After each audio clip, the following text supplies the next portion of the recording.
Hello everyone, this is the last video post discussion board that we will have for the class. Again, my name is Edwin Sexton, and I was reading over the discussion board assignment for this week, and I have decided to go with scenario B. Let me read scenario B. Dave and Sharon come in to see you in session 6 without the children. They explain to you that Luke has been diagnosed with bipolar disorder and has been experiencing manic episodes, which have been preventing him from concentrating in school, resulting in him skipping. They have just learned about bipolar disorder from their psychiatrist, but have many fears, questions, and concerns about how to deal with this as a family. They are worried for Luke's well-being and wonder if he will ever have a normal life.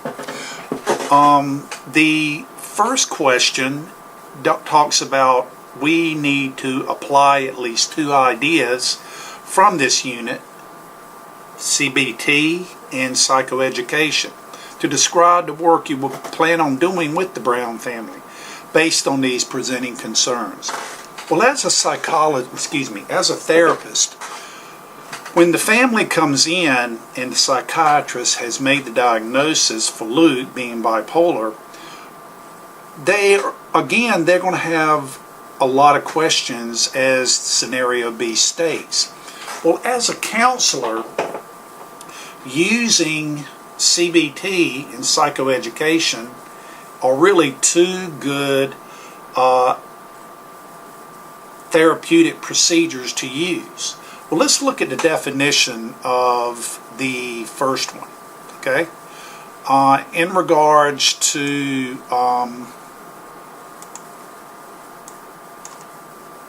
excuse me, guys. In regards to psychobehavior therapy, cognitive behavior therapy, which is CBT, is a short-term, goal-oriented psychotherapy treatment that takes a hands-on practical approach to problem solving. Its goal is to change patterns of thinking or behavior that are behind people's difficulties and change the way they feel. The key word here is change.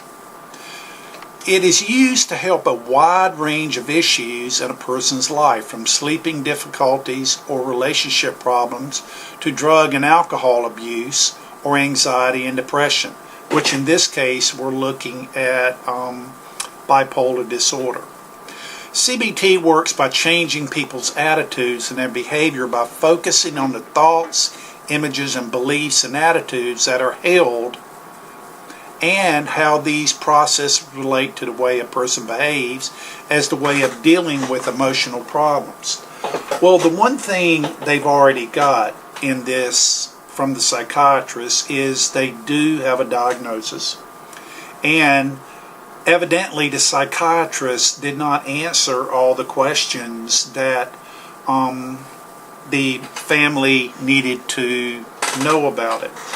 Okay, so what I would do is, with CBT, I would allow maybe 1 to 2 sessions to deal with explaining CBT and explaining that, okay, this is a short-term goal, not a long-term, but a short-term psychotherapy treatment. And it deals with being hands-on. And it deals with practical approaches to problem solving and setting goals. Okay? First, we must research how to deal with somebody with bipolar, the different therapeutic procedures that you can use in the therapeutic session to educate parents about this disorder. Okay?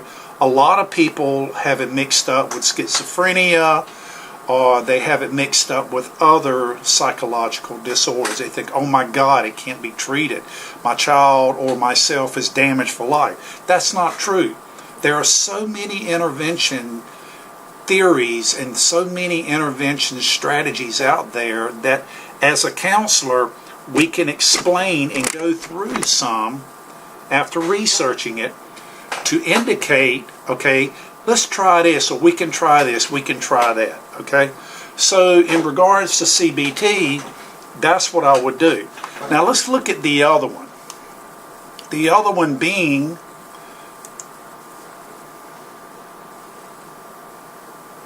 psychoeducation.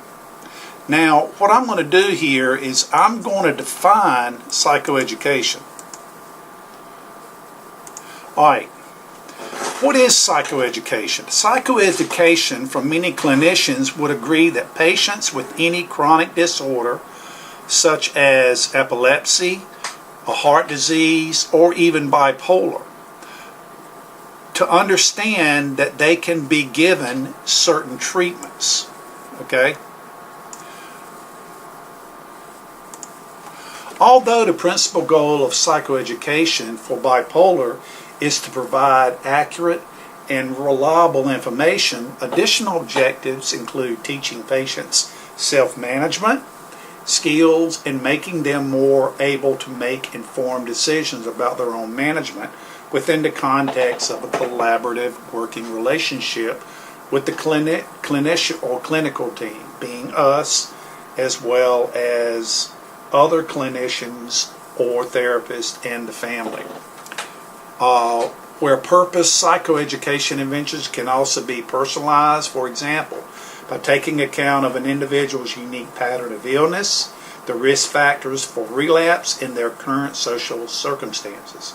Although most patients with bipolar who are currently managed within community mental health teams have access to good psychoeducational material, a formal, structured psychoeducational intervention is only rarely available. Okay, how can we deliver this in regards to using psychoeducation? These interventions can be delivered in a number of ways. They can be provided to individual patients, which in this case, we have an individual patient, but we have the parents and family being affected by it too, to their families and or carers, to a group of professionals, a range of media and used, including written, audio, video, and interactive online delivery, and many interventions blend more than one delivery method to maximize the impact and retention of the material. So here you have the two. You have one that deals with hands-on intervention, and the other that deals with educating the family or educating the individuals that either have the disability or have a family member that does have it. So that's what I would do in 2 or 3 of the sessions. Explain what it is even more, answer the questions to the family that the family have for me, and maybe the second or even the third, getting into intervention strategies that can be used by the family as well as the patient. Second question, explain what you would do for the next 3 sessions and why. Consider the following. You know, that you will have a particular family for a part of the session or full session. What will each session be focused? Again, for the next 3, and let me reiterate again, first session we would have the family ask me questions as the therapist about bipolar. Okay, let's kind of give them a full definition of what we're dealing with, the level as well as the intervention. But we'll just kind of touch on intervention. The next 2 to 3, maybe the next 2 after the first, we'll look at different intervention strategies that counts as me. I would research it, okay? Then I would present it to the family. Okay, well, let's look at this. What would be good, or what do you feel like would be good, or what would the psychiatrist feel like would be good that we can use, the strategy that we can use to help your child. So really, what will each session's focus be? First session, question and answer about bipolar. Second, third, and fourth, dealing with different interventions that the family can implement with their child to see if they can help the child, as well as to train him to live an independent lifestyle. I enjoyed working with you guys, and I wish you the best of luck. Thank you.